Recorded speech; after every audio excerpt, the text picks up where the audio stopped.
Assalamualaikum warahmatullahi wabarakatuh. Bismillah walhamdulillah. Wassalatu wassalamu ala rasulillah Sayyidina Muhammad ibn Abdillah wa alihi wa sahbihi wa mawala wa ba'du. Kita lanjutkan tafsir Al-Quran, tafsir Maudhu' Bidirayah. InsyaAllah hari ini akan membahas surat Yusuf nomor 12 ayat ke-50. Jadi rahimahullah, judulnya ayat ini, Nabi Yusuf dibersihkan dari tuduhan perselingkuhan dengan Zulaiha. Setelah dituntut oleh jaksa, ditangkap oleh polisi, diputuskan oleh hakim. Kita kenal tentang sejarah Nabi Yusuf yang akhirnya mendapat keberuntungan. Sudah jatuh tertimpa tangga, sudah dicemplungkan ke sumur, dipitnah dan diduga diputuskan selingkuh dengan istri raja. Tapi akhirnya Nabi Yusuf mendapat kehormatan tertinggi. Kemudian kalau kita melihat ayat yang lainnya, ini kan surat Yusuf 50. Kalau nanti dikaitkan dengan ayat 54, itu beda Pak. Kalau ayat 54, itu Nabi Yusuf, ayat 54 dijelaskan bahwa proses hukum yang dilakukan oleh jaksa, hakim, dan polisi saat itu adalah nggak benar.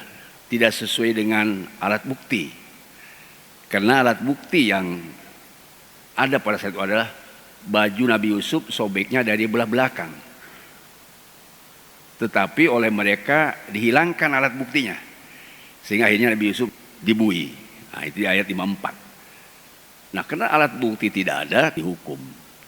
Di ayat 54, oleh hak raja, kekuasaan waktu penguasa, dibatalkan itu keputusan hakim. Sebab alat buktinya dihilangkan. Tidak sesuai fakta dan realita di persidangan.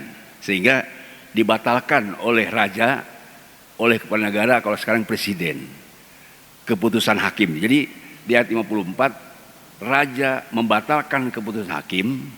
Sedangkan di ayat 50, raja itu sudah mau memaafkan, sudah sampai keluar Nabi Yusuf karena ya kesalahan diampuni lah kira-kira. Kesalahan Nabi Yusuf tadi diampuni, itu di ayat 50. Kalau kita lihat kenyataan sekarang Pak, itulah sebut abolisi dan amnesti. Jadi amnesti itu atau dimaafkan lah. Amnesti dimaafkan, kesalahan tidak ada, tapi sudah diputuskan oleh hakim. Itulah kasus seperti yang ada kepada Hasto. Sedangkan di ayat 54, itulah yang kemudian dijatuhkan kepada Tom Lembong.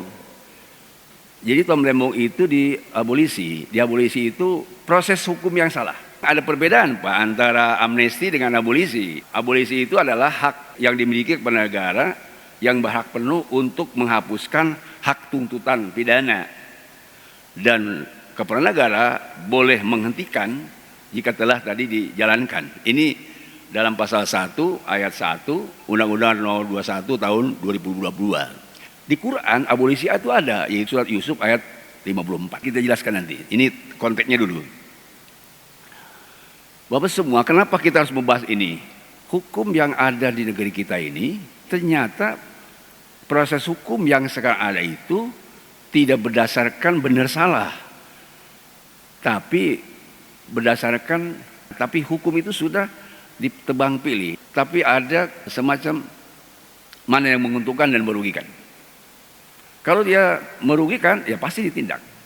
Itulah yang kena kepada oposisi, mestinya Tom Lembong sama Hasto, karena memang merugikan dan dipilih mana yang ringan. Kalau misalnya yang ringan risikonya, ya dibiarkan saja. Tapi kalau yang berat, ya pasti ditindak. Dalam hukum itu yang bisa merugikan rakyat ya ditindak. Kalau mereka tidak. Yang merugikan mereka ditindak. Meskipun harus dihukum. Ya, kalau kita tidak begitu. Yang merugikan rakyat yang harus dihukum. Kenapa Nabi Yusuf diampuni? Di ayat 50-nya kan wa qala al-maliku tunibihi. Kalau Raja Rayyan itu minta kepada orang-orang yang ada sipir yang penjaga penjara itu supaya dibawa itu Yusuf, karena mereka mengetahui dari mulut ke mulut bahwa Nabi Yusuf jujur, Nabi Yusuf itu pintar dan bisa menabir mimpi. Sebenarnya kan mimpinya dijelaskan di ayat sebelumnya. Mimpi ada sapi gemuk dimakan oleh sapi kurus. Dan ada tanaman yang hijau, tanaman yang kering. Kegoncangan raja ini diminta kepada mereka, siapa yang bisa bermimpi? Apa ini mimpi sebenarnya? Bahkan teman-temannya, menteri-menterinya, ini mimpi bohong ini. Tapi raja yakin ini ada sesuatu. Maka dengar cerita bahwa ada yang bisa nabir mimpi, kemudian tadi para penjaga sipir itu supaya dibawa Nabi Yusuf. Sesungguhnya Nabi Yusuf suruh dikeluarkan oleh raja, mau dimaafkan. Tetapi Nabi Yusuf tidak begitu jawabannya. Falamma ja'u rasul tadi, qala irji ila rabbik fas'alhu ma balu niswah allati qata'na baihuna. Aku tidak cukup untuk dimaafkan, tapi harus dijelaskan dulu persoalannya. Apa kata Nabi Yusuf? Irji ila rabbik. Coba kamu kembali kepada Tuhanmu, maksudnya tadi Raja Royan. Ini Nabi Yusuf mengatakan qasidan ila ibarati, supaya dibebaskan dari tuduhan, tidak dituduh jelek gitu, bukan hanya dimaafkan. Kalau tidak dibebaskan tuduhan jeleknya, nggak mau. Hanya sekadar dimaafkan berarti saya sudah salah. Lalu dibui, saya ingin datang ke raja itu, saya sudah bebas dari tuduhan. Saya bebas dari polisi itu salah nangkap saya, jaksa itu salah nuduh saya, hakim itu salah memutuskan saya. Enggak mau saya. Irji ila rabbik. Apa ini minta Yusuf? Pas'alhu ma balu niswah allati qata'iduna. Tanya itu perempuan-perempuan yang telah memotong tangannya ketika aku datang itu. Apa kata mereka? Coba tanya. Jangan hanya istri raja yang ditanya, coba itu yang 9 orang itu yang dikumpulkan oleh Zulaiha. Kembali data-datanya, alat buktinya dihilangkan. Sekarang tanya oleh kamu, ma balun niswa allati qataidahunna. Inna rabbi bi kaidina hinna alim. Ini satu tafsir, Robbi sini adalah Raja Royan. Sesungguhnya Robku, kan Robku itu mengurus. Sebab Nabi Yusuf itu kan dicemplungkan sumur, lalu dibawa oleh para pedagang, lalu dijual bidarhima, beberapa dirham saja dengan harga yang murah. Sebab mereka tidak tertarik. Dibeli lalu diurus oleh Raja Royan. Ada yang mengatakan raja namanya Qatil Aziz. Tolong ini anak urus ya, itu sama Zulaiha. Tetapi karena Nabi Yusuf kan punya rupa yang tampan, ketika raja tidak ada, yang tergoda bukan Yusuf, yang tergoda itu istrinya raja. Maka yang mengejar-ngejar itu bukan Yusuf. Sebab kalau sobek baju belah depan berarti Yusuf yang salah. Ini kata yang saksi tadi itu. Ada gulam yang menyaksikan, kalau baju dari belakang robek berarti Yusuf benar. Begitu diwujud buktikan alat buktinya, sobeknya dari belakang, berarti Nabi Yusuf dikejar. Yang salah Zulaiha. Malu dia Zulaiha, dikumpulkan semua,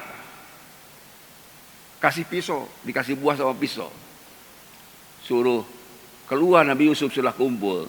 Begitu keluar Nabi Yusuf, mahada ila malakun karim. Ini mah bukan orang, ini mah malaikat. Saking gantengnya Nabi Yusuf bukan disebut orang. Mahada ila malakun karim. Tangan-tangan dipotong. Nah, ketika ditanya, kata di dalam ayat ini, ketika ditanya oleh si raja itu, qala mahtukunna rawatu ma Yusuf an nafsi. Coba jelaskan oleh kamu bagaimana keadaan kamu dulu itu. Ketika katakanlah istriku tadi memanggil kalian, lalu kamu dikasih buah jeruk, lalu sampai kamu terjadi dipotong-potong tangan itu. Coba ceritakan oleh kamu bagaimana itu. Kamu ketika rawatuna Yusuf, kamu menggoda Yusuf supaya Yusuf itu terpikat sama kamu, supaya cenderung kepada kamu. Apa jawab mereka?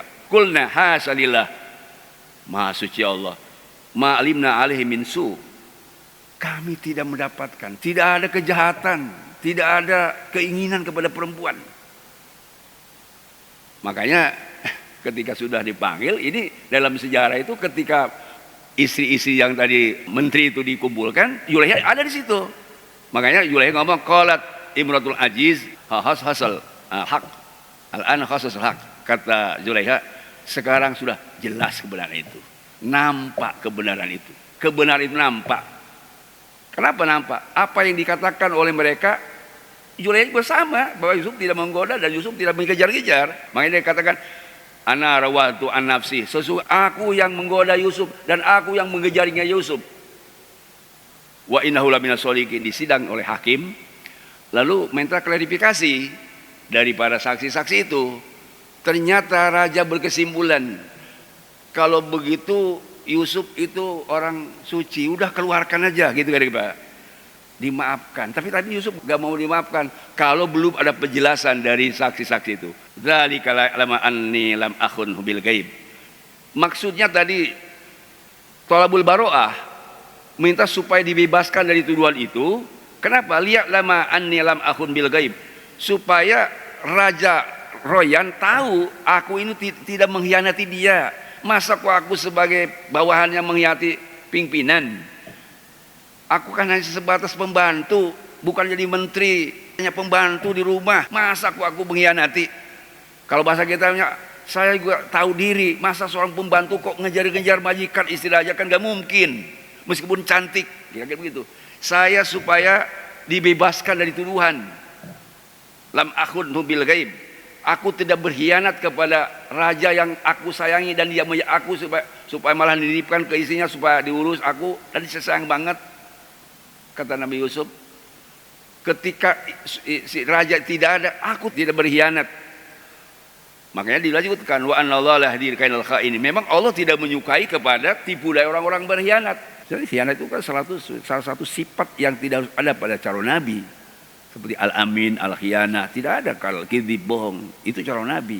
Di ayat 50 menjelaskan tentang Nabi Yusuf minta dibebaskan dari tuduhan. Jadi dia tidak mau keluar dari pembuian, jadi senang dibui dia, tetap saya dia senang dibui daripada saya harus keluar tidak dibebaskan tuduhannya. Bukan cukup pemaafan. Nabi Yusuf tidak mau diamnesti gitu, tidak mau dimaafkan, tidak. Di ayat 50-nya memang baunya dia adalah thalabul baroah, dia minta supaya dibebaskan dari tuduhan-tuduhan jaksa. Kalau sekarang dari polisi dituduh mencuri, polisi dituduh diproses oleh jaksa, diputus hakim, saya ingin dibebaskan dari tuntunan hakim lah. Makanya di ayat tadi 54, coba lihat Pak. Kalau ayat 53 kan itu wa ma ubadu nafsi inna nafsala bisu, ini kan kaitan dengan wa ma ubadu nafsi inna nafsala bisu. Saya tidak mengumbar nafsu gitu kan. Saya tidak mengumbar nafsu ubadu nafsi itu. Sebab mengumbar nafsu itu la amarun bisu, itu bisa mendatangkan kejahatan. Ila mahrobi, kecuali nafsu yang dirahmat Allah. Ini di tafsirnya Pak, mahrobi bi ismatillah Pak asomahu, karena Nabi Yusuf dijaga oleh Allah, maka itu ismah. Jadi ila mahrobi artinya di ismah, dijaga oleh Allah. Kita mah tetap bisa berbuat dosa, siapapun selain Nabi, termasuk khulafaur rasyidin. Ketika dalam sejarah para sahabat juga merasakan ada dosa atau punya dosa. Baik, kita lihat sekarang ayat 54-nya. Qala al-maliku tuni. Nah, ini beda Pak. Astaghfiru li nafsi. Nah, ini qala al-malik. Raja Royan mengatakan begini, utuni bihi. Coba sekarang bawa ke sini itu Yusuf. Kenapa? Karena Yusuf tadi tidak apa? Tidak mau dia keluar dari pembuian, kalau tadi tidak dibebaskan tuntutannya. Coba sekarang bawa ke sini. Astakhlishu. Jadi itu saya akan jadikan Yusuf itu sebagai pilihan dan orang yang angkat. Untuk apa? Linafsi, untuk membantu kebutuhan aku. Nah, kalau disebut dalam al-wuzara, untuk dijadikan menteri pembantu Raja Royan, saya akan angkat dia sebagai pemimpin lah, sebagai orang yang mengganti saya. Falamma kallamahu qala innaka al-yawma ladain makin. Ketika sedang wawancara, bicara antara Raja Royan dengan Yusuf, qala, kata raja itu, innaka al-yawma ladaina makin amin. Tatap muka wajah Nabi Yusuf yang jujur beda dengan yang bohong.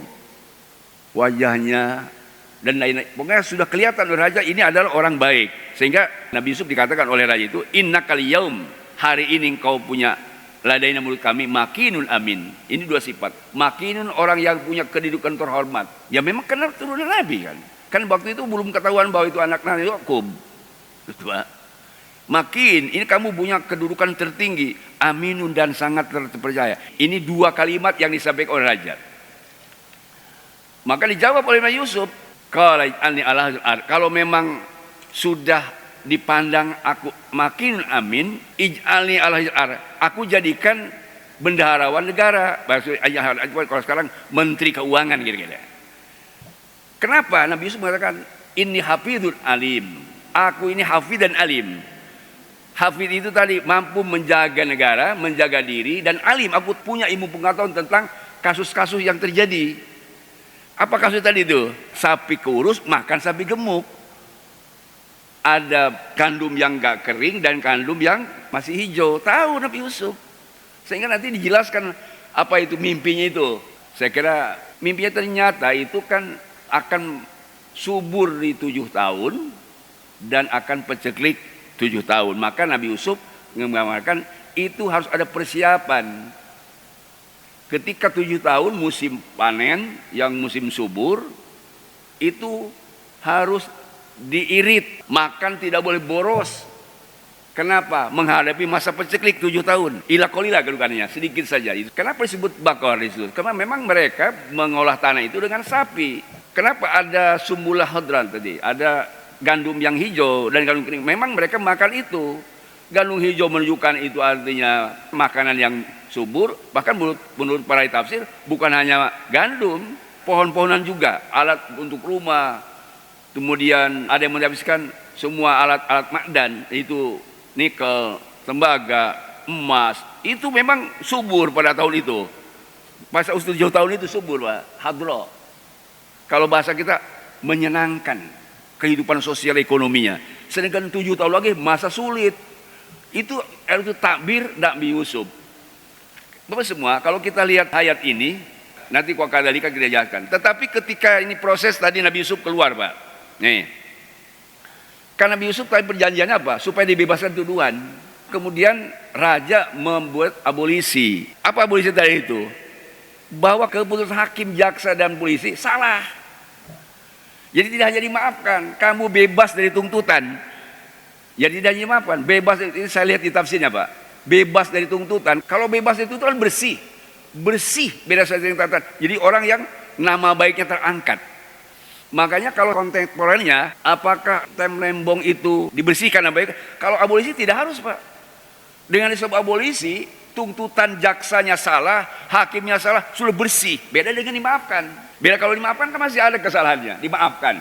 Tapi kalau abolisi ini tidak maafkan, bersih. Jadi tidak harus minta lagi diperbaiki nama baiknya, sudah bersih. Itu berbedanya tadi abolisi dengan amnesti. Jadi Tom Lembong sama Hasto beda. Makanya saya setiap ngaji Al-Quran itu mana teksnya tentang abolisi dan amnesti. Nah itulah surah Yusuf ayat 50 dan 54 gitu, Pak.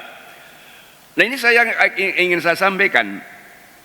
Ketika Nabi Yusuf keluar dari tahanan itu ketika ayat 54 utuni akhir jadi ini ada yang saya ingin sampaikan.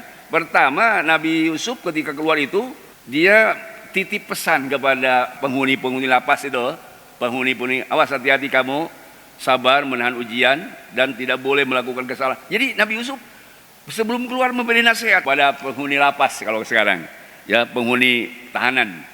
Kemudian ada yang nasihat dari Nabi Yusuf. Ada doa marah. Sebab ketika Nabi Yusuf keluar itu menurut tafsir Jalalain, Pak, Nabi Yusuf itu ajibil malak, kata si utusan raja itu, penuhilah keinginan raja. Sebab tadi sudah dibebaskan. Pakoma kemudian Nabi Yusuf berdiri, wawada'a ahla sijdin, kemudian tadi menasihati oleh penghuni itu, wada'a, kemudian berdoa untuk mereka dan berdoa juga untuk semua. Nabi Yusuf berdoa begini, Pak. Allahumma atib alim kulbal akhbar.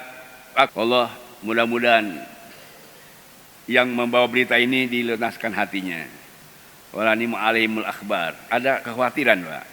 Kalau itu apa? Karena para pengkhianat itu tadi kan sehingga Nabi Yusuf berdoa jangan lagi ada pengkhianatan, jangan ada kedoliman dan jangan ada perdustaan. Supaya apa? Supaya negara ini jadi aman, damai, sentosa. Jadi inilah Nabi Yusuf ketika mau keluar dari penjara tetap menasihati mereka dan berdoa untuk mereka dan juga berdoa untuk masyarakat. Berikutnya, Pak.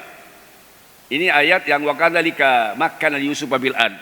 Setelah Nabi Yusuf keluar, ini mudah jadi harapan.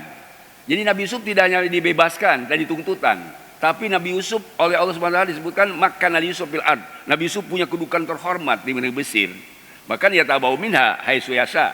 Nabi Yusuf bisa pergi kemana saja, bisa mengolah alam sekehendak Nabi Yusuf. Sebab mereka punya ilmu pengetahuan yang cukup. Pada Nabi Yusuf tadi setelah dicemplungkan ke sumur, kemudian dibui, akhirnya Nabi Yusuf dijelaskan oleh ayat ini tadi diberi kedudukan terhormat. Ya tabau minha haitsu yasha itu banyak versinya, Pak. Sebab ini di dunia, usibu bi rahmati man nasa itu juga di dunia. Kami berikan rahmat kami kepada orang yang kami kehendaki, termasuk Nabi Yusuf. Sehingga Nabi Yusuf itu punya kedudukan terhormat. Itu kan istri raja, itu jadi istri Zulaiha itu. Itu masih ada suami yang enggak setelah meninggal. Jadi nikahannya itu. Bahkan Pawajah Adoro itu Zulaiha, karena sudah lama, Pak. Sudah jadi janda dah. Tapi di Adro itu aja seperti hidup gadis usia 20 tahun. Bahkan sampai punya anak. Apa yang dijelaskan? Itu ternyata raja itu, Pak. Raja Royan itu dia masuk Islam ketika Nabi Yusuf sudah jadi raja. Sementara ada wazir-wazirnya itu tidak. Sebab wazir-wazir itu tadi yang kemudian membuat fitnah atau menghukum Nabi Yusuf dijebloskan ke penjara. Kemudian sembulan cerita ini, raja itu, Pak, dulu ada yang baik. Mudah-mudahan sekolah juga ada yang baik itu. Sebenarnya raja juga ada yang jelek. Mudah-mudahan tidak ada yang jelek itu. Kenapa? Karena ternyata jeleknya raja itu ya oleh wazir-wazirnya, pembisik-pembisiknya. Raja Royan itu sudah menghapus semua itu, yang juga menghukum mereka. Menghukum tadi yang jadi polisinya ditangkap, jaksanya, hakimnya ditangkap juga oleh raja itu. Nah, kalau sekarang kejadiannya ada abolisi dan ada amnesti, harusnya menangkap polisi, menangkap hakim dan jaksa. Karena sejarahnya seperti itu, tidak boleh dibiarkan. Ini doa Nabi Yusuf, tidak hanya mendoakan nasihat kepada para penghuni lapas atau penghuni yang akan ditahanan, tapi juga mendoakan untuk negara. Sehingga Nabi Yusuf mempunyai cerita yang luar biasa di Al-Quran. Di dalam kisahnya itu ketika Nabi Yusuf dengan menteri-menterinya membawa pasukannya, kan ada kisah yang menjelaskan bahwa Zulaiha itu di bawah satu saat ada nur cerita, Zulaiha itu sampai nangis, sedih. Nangisnya itu sampai buta. Jadi menurut sejarah ketika nikah sama Nabi Yusuf itu, Nabi Yusuf ganteng. Tapi kok kenapa? Kok jadi buta matanya, sakit-sakitan lagi, ya, Zulaiha itu. Kenapa? Karena dia menyesal. Menyesal perbuatannya dulu ketika memenjarakan Yusuf. Menyesal sampai buta, sampai nangis. Tetapi tetap saja karena ini wahyu supaya nikah ke istri raja, akhirnya Nabi Yusuf berdoa bersama istrinya. Namanya Zulaiha. Berdoa kepada Allah setiap malam, sholat setiap malam. Kemudian di belakangnya ada istri tercinta. Apa yang diminta oleh Allah? Tentu untuk meminta kepada Allah kesejahteraan, termasuk kesehatan istrinya. Maka dikabul oleh Allah Subhanahu wa taala doa Nabi Yusuf itu. Di antaranya tadi punya kehidupan sejahtera, bahkan tadi disebut Adra, dia menjadi gadis lagi. Di dalam satu kisah, Allah Subhanahu wa taala meskipun buta, orang Kasep ganteng nikah yang buta, itu kecintaannya luar biasa kepada Zulaiha. Coba Bapak sekarang, Kasep nikah dengan buta, saya kira enggak seperti Nabi Yusuf. Itu sejarah. Tapi Allah SWT melemparkan cinta Nabi Yusuf kepada Zulaiha itu maka Nabi Qabiha. Itu lebih dahsyat daripada cinta sebelumnya. Karena tadi kan waktu sebelum nikah tidak ada sama sekali kepada Zulaiha. Begitu nikah, cinta Nabi Yusuf luar biasa. Faqala sambil mengatakan, "Ma'asan ukila takhtabi kama kunta awal marah." Nabi Yusuf ada kecemburuan juga. Kenapa Zulaiha kamu kok tidak mencintai aku seperti aku mencintai kamu? Tepuk sebelah tangan. Aku cinta sama kamu, tapi kamu kok kenapa tidak cinta sama aku? Maka jawab Zulaiha gini, Pak. Lama dzaqat mahabbatullah saghlati dzalik an kulli syai. Karena aku cintanya sama Allah. Lupa semua dicintai dunia, termasuk sama Anda. Maaf ya, saya bukan tidak cinta, lupa aku ingat sama Allah. Itu begitu, Pak. Jadi kalau sudah cinta sama Allah, sampai Nabi Yusuf tadi negur, kenapa kok cintanya tidak seperti dulu gitu. Ternyata Zulaiha punya kecintaannya kepada Allah Subhanahu wa taala. Ini adalah kisah kesimpulannya. Ayat 50 menjelaskan tentang amnesti. Amnestinya adalah pengampunan dari seorang raja untuk Nabi Yusuf, tapi Nabi Yusuf tidak menerima. sebab ingin dibebaskan dari tuntutan. Di ayat 54, setelah Nabi Yusuf dibebaskan dari tuntutan hakim, tuntutan jaksa, keputusan hakim, maka Nabi Yusuf baru mau keluar dan bisa keluar, yang akhirnya sampai Nabi Yusuf sejahtera, bahagia, dan istri raja yang tadi sudah memfitnah dinikahnya oleh Nabi Yusuf. Senang dia bila Nabi Yusuf dalam kehidupannya. Dan ini adalah mudah-mudahan yang sudah dikhianati dan didolimi, mudah-mudahan tahun berikutnya, sebab ada di balik melembong. Ini saya kira tentang resiko perjuangan, memang harus seperti itu. Mudah-mudahan Allah Subhanahu wa taala mengembalikan bangsa kita seperti kisah Nabi Yusuf yang sudah dihina-dina, difitnah, di-framing tidak benar. Mudah-mudahan akhirnya jadi pemimpin mengganti mereka yang sudah berbuat zalim. Bahkan sekarang saya dengar dia sudah melaporkan ke pengadilan. Kemarin dituduh bahwa dia salah, sekarang dilaporkan. Katanya bahwa Allah bisa tidak tahu. Itu kan hak mereka. Mudah-mudahan Allah memberikan taufik hidayah bagi kita semua. Hanya kita wafat husnul khotimah, mendapat ridha Allah Subhanahu wa taala. Subhanakallahumma wa bihamdik, asyhadu an la ilaha illa anta, astaghfiruka wa atubu ilaik. Walhamdulillahirabbil alamin. Assalamualaikum warahmatullahi wabarakatuh.